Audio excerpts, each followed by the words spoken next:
Hello and welcome to the Bucket Lister podcast. Join your host Keith Crockford along with special guests who have travelled the world, here to share stories of their adventures and plenty of inspo to add to your bucket list. Now, let's get into today's episode. Hello, everyone, and welcome to this episode of the Bucket Lister podcast. I am your host, Keith Crockford, and today I am doing a rather shorter version of the podcast than I had planned because I was planning on interviewing someone for this week's podcast, but unfortunately, at the last minute, she has come down with a very nasty bug and can't be on the podcast for me today. So I'm going to record a quick episode today just so this week goes out. And then I will be back interviewing my special guest at another time to bring that one to you because I am really looking forward to that interview. So I don't want it to go to waste, but I also need to make sure that I keep up with my routine of having an episode out every week. And this was one episode I was going to do in a few weeks' time. So I'm just bringing that one forward. And what I wanted to look at were, I suppose, my top 10 multi-day treks around the world, because at the Bucket List Company, that's what we were known for at the start, was multi-day trekking. We were a trekking company. We started off with the Inca Trail, with Everest Base Camp, with Kilimanjaro, with Mount Toubkal. They were kind of our first four ever treks that we did. So we've always been known for our multi-day trekking. So I thought I would look at my top 10 multi-day treks around the world. Some of these we currently offer. Some of these we are looking at offering. Some of these might be a little bit controversial when you look at other people who have this list on a blog or on their website. But these are my ones, and they kind of do tie in with most, with a few changes. So the first one I'm going to start off with then is the Salcantay Trek in Peru. Now, if you go onto most other people's lists, they will have the Inca Trail. And obviously I've been very vocal in the past on my kind of my thought process on which trek I would choose, whether I would choose the Lares, the Salcantay, or the Inca Trail trek. And if I had to pick the best one to go and do, then I think I would have to say it would need to be the Salcantay trek. Now, the Salcantay trek is around about a 60-kilometer trek, between 60 and 70, depending on where you're starting from. And it will take you 5 days and 4 nights to do a Salcantay trek, which compared to the Inca Trail, which is a 4-day trek and is 43 kilometers. So the Salcantay, I always think, is harder than the Inca Trail. But the reason why I've put the Salcantay trek in there as one of my top 10 multi-day treks is because of A, the scenery, and B, also how quiet it is as well compared to the Inca Trail. So that's why the Salcantay comes in. And these aren't a list in order of 1 to 10, of the top 1 to the bottom 1. I'm just giving you my top 10. So there are no preferences on these 10. I think they should all appear on your bucket lists. So number 2 for me is Kilimanjaro. Has to get in there on the best multi-day treks around the world. Obviously, depending on what you want to do. And sorry, just to go back to the Salcantay trek. Obviously, that is a camping trek. You will have porters or mules carrying your kit for you, and all your food will be prepared, and you'll have it in the camps, apart from the last night where you will stay in Aguas Calientes and then get the bus up to Machu Picchu in the morning. So back to number 2, which is Kilimanjaro. I think this should be on everyone's bucket lists. I've had 15 ascents of Kilimanjaro now. I love Kilimanjaro. It's one of my favorite treks around the world. And I think it should be on everyone's bucket list. I know a few people who have done it twice. I know a few people who are going to go and do it for their second time. But, you know, just to tick it off once is a great achievement, and one which I think, you know, like I say, should be on everyone's list if you haven't already done it. Trekking distance wise, again, it's going to depend on which route you're doing, how many days you're on the mountain for, but on average, you're around about 70 kilometers is a Kilimanjaro trek. Obviously, it's 5,895 meters tall. There are 9 different routes on the mountain. 8 of those are camping. 1 of them is in the huts. And obviously, we've done loads of podcasts on Kilimanjaro and the different routes that we've done in the past. So I'm not going to go into any more details on those. But Kilimanjaro, porters will carry all your equipment. You'll have your food cooked for you. And like I say, that will either be in the dining tent or if you're doing the Marangu route in one of the dining rooms itself.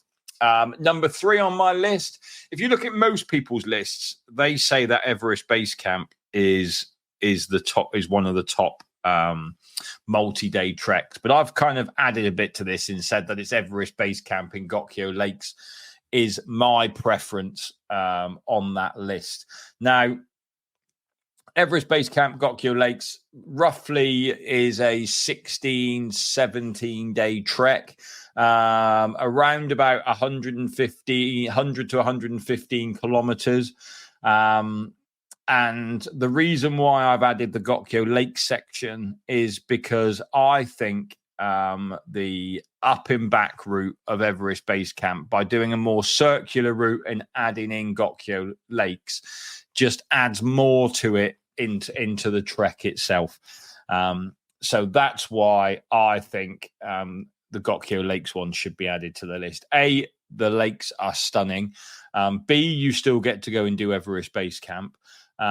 Personally, my preference is to do base camp and then around to Gokyo and come back down. Obviously, with an Everest Base Camp trek, you are staying in tea houses for the whole way. Porters will carry your equipment, and you can choose from a menu in the tea house of what you want to eat every day. But obviously, you can do Everest Base Camp without a guide. You can do it on your own. There was talk last year of making it compulsory to have guides, but that kind of hasn't come in yet. So you can still head out and get your permit and do it yourself. But that's why I think Everest Base Camp in Gokyo Lakes is the one that needs to be on your list. And if you're heading out and you've got the time, and obviously that is the problem with the Everest Base Camp Gokyo Lakes trek. It is such a long trek, and people do struggle, obviously, to get that leave off work because, you know, it does come in at around about a 20-day trip by the time 21-day trip by the time you've added your flights in. So that's a 3-week holiday. So just consider that one. Number 4 on my list coming into Europe is the Tour de Mont Blanc. Obviously, it's just one of the most stunning treks within Europe. A journey across France, Italy, and Switzerland. Typically, you can do it on your own or you can do it guided. We've just launched this as one of our trips. You are staying in mountain huts or guest houses generally on the way. You can arrange, if you're doing it with a guided trip, that your baggage will be moved daily between the locations. Or obviously you can do it completely unsupported if you wanted to. But it is an absolutely stunning trek through the Alps. Super easy to get to it from the UK. And again, one that if you're looking to do, is a great trek to do sort of September to, May, June, September time. It is a very special trek to go and have a look at. So if you've never done any trekking in the Alps, go and do some. But if you wanted to do a slightly longer trek, then the full Tour de Mont Blanc is around about 170 kilometers and it'll take you around about 10 to 11 days. Next on my list, we're heading back to Nepal, and I had a long conversation with somebody on the phone about this week, and that's the Annapurna Circuit trek.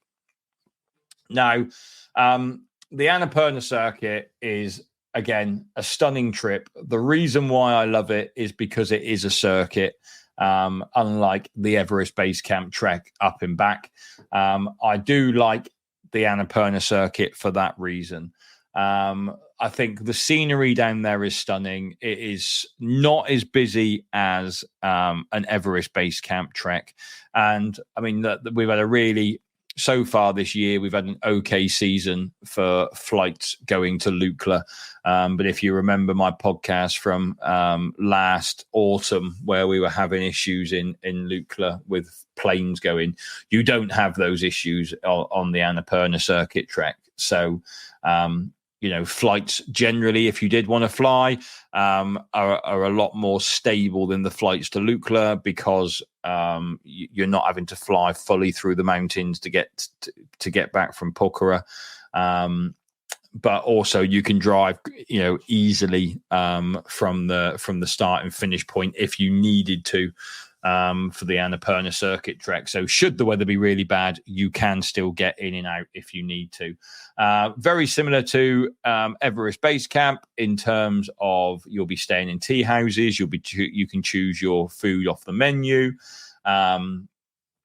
Pretty similar distance and times scale. You're looking at about 12 to 13 days for an Annapurna circuit trek.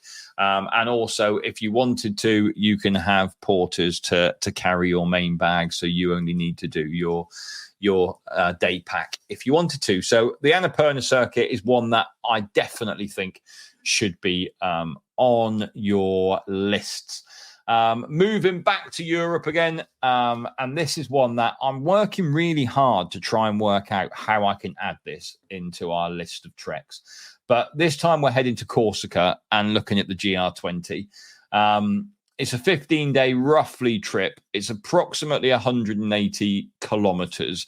And you're pretty much going from the northwest down to the southeast and going right across the country. People say it's the hardest hiking trail in Europe. It is a tough one. It is quite a difficult trek, and one that is just, again, super stunning to go and do it. It doesn't really make any difference whether you go from north to south or if you go from south to north. I think I would go again north to south. You are camping or staying in refuges. You need to carry all of your kit for this one. You can't have your kit carried around for you, or you can't get a porter on it. So you do need to be completely self-supported on this. And then also, meals, you can get meals at the refuges. But you're also going to be carrying stuff as well, and you can restock on the way. So I would love to add this in as a trip for the Bucket List Company. It's just how we're going to do it, and one that I'm going to spend some time this year trying to think about. And I think it could maybe just be a one-off trip that we do, but I would really like to do it. And I know that there's some of our customers at the Bucket List Company who have also shown a real interest in this one. So I think it's one that we could possibly think about doing in the future. So if you're interested in that, keep your ears to the ground, because we might come out with that one in time to come. Next one is another one. Obviously, I was out in Iceland when was I out there? Last month. And, just an absolutely stunning country. And we did our best of Iceland trip. And we want to be doing some more trekking out there. And one of the treks we're going to look at is the Laugavegur Trek. And again, you can stay in huts. You can carry your food because facilities are limited. Porters for this one aren't an option. There isn't anyone in Iceland that's going to carry your bags. But luggage can be transported around. It's roughly a 4 to 6 day trek, and is around about 55 kilometers. But it is an absolutely stunning trek. The area around the south where you're walking is just absolutely beautiful, really quiet, and again super simple to get through get to from the UK. Trekking would be in the summer, so sort of July and August time is when you would be heading out to look at doing this trek. And again, like I said, one that we are going to be looking at in the future of adding that one into to our trips as well. So if you are keen to do some trekking in Iceland, again, keep an eye out in the future and we will be looking at that one. Number 8 on my list, and I've never done this one, and it is fascinated me for a long, long time, and one that we are going to be adding to our trips, probably starting from next year. And we're probably not going to do the whole thing because it's a long, long way. But we are going to be doing a section of it. And that is the Camino de Santiago in Spain. Now, the full trip is around about 780 kilometers in around 30 days, which, again, I don't think we're going to have too many takers potentially to go and do the full thing, which is why we're going to then look at doing a shorter version of it. Now, the Camino de Santiago originally obviously was a spiritual journey, but also it is going to become a physical one as well. Obviously, it is a massive pilgrimage that people take, but obviously the areas that you are trekking through, it has also become a hit on lots of hikers lists as well, rather than taking that original pilgrimage. I've got in the coming weeks, I'll be interviewing somebody on this podcast who is an expert on the Camino de Santiago, and we are going to discuss it, look at the trek, and this is the person who is going to hopefully be running our trips when we launch them, because she has actually done her doctorate and she did it as part of the Camino de Santiago. So she is the expert on it and now organizes treks onto it as well. So we're going to tap into that. Number 9 is, again, I've put this one in and it's completely different to what we do, and one that me thinking about doing this podcast has got me thinking that maybe we should be adding this trek into our list of trips to do as well. And that's the Toubkal Circuit. Now, obviously we do Mount Toubkal.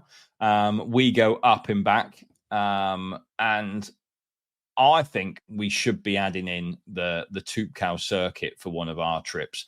The Toubkal Circuit is 6 to 7 days, whereas our trek is only 4 days. The Toubkal Circuit is 57 kilometers, whereas on a standard Toubkal, you're looking at around about 40 kilometers. So I think it's one that we should start to look, and you basically trek all the way around Mount Toubkal, coming back around to the refuge, climb Mount Toubkal, back down, and then head down to Imlil. So you kind of, as you come around the back of Mount Toubkal, come round to the refuge, summit Mount Toubkal, and then head back down. But it's one that I think we should be looking at adding to our list of trips as well. So I'm going to be having a chat with Jake when he gets back from Everest Base Camp about looking at adding that trip into our list as well. This trek, it can require camping. You can stay in the refuge and in Berber houses as well. So your kit will be carried by porters and mules, and that obviously makes it slightly easier. Obviously, to summit Mount Toubkal and to be trekking in the national park now, you do need to have a local guide with you. So yeah, just have a think about that one. And then finally, my last trek, and this one is heading back out to South America and heading back to Chile and Patagonia, and that's the W trek at Torres del Paine in Patagonia. It's a 5-day trek, around about 100 kilometers. It's one that we do as part of our Patagonia trip, and it is an absolutely epic trek. Now, obviously, we did a podcast on this with Dave, who took us through this. But, you know, accommodation is refuge style accommodation, either dormitories or in campsites. You can have your meals pre-booked at the refugios in the evenings. But it is generally a self-supported trip in terms of carrying your own kit. Porters services is available, but it's super expensive. So you might want to, so you are going to have to carry all your own kit for those 5 days that you are walking. But it is an absolutely, again, stunning trip, and one that you should be adding to your bucket list as well. So there we are, my top 10 of multi-day treks around the world. There's a few there in Nepal. There's several there in Europe. There's a couple in South America. And then there's a couple in Africa as well, just to finish it all off. Obviously, there are plenty of other treks around the world, but those are my top 10. Some of those are currently on our list where we go, and some of them, like I said, keep your eyes peeled, because I would love to add things like the GR20 to our list. And we are seriously talking about the Camino de Santiago as well. So hopefully that will be of interest to some of you who are listening to this podcast. But that's it from me. I now need to go and pack my bag, because tomorrow I am heading out to Vietnam and Cambodia with a group, which I am really looking forward to. And obviously that's going to be a podcast, or at least one podcast, maybe if not two podcasts, when I get back from that trip, to keep you informed about what we got up to on that Trailblazer trip, because it is the first one we've done to Vietnam and Cambodia. So I am super looking forward to taking a group out and showing them everything that it has to offer. That's it from me this week. I'll be back with another episode next week. But until then, thank you very much and goodbye. Good night. Thanks for listening to this episode of the Bucket Lister podcast. Be sure to click follow to be alerted for next week's episode. For more travel inspiration, check us out at www.thebucketlistcompany.co.uk or follow us on socials. See you next time.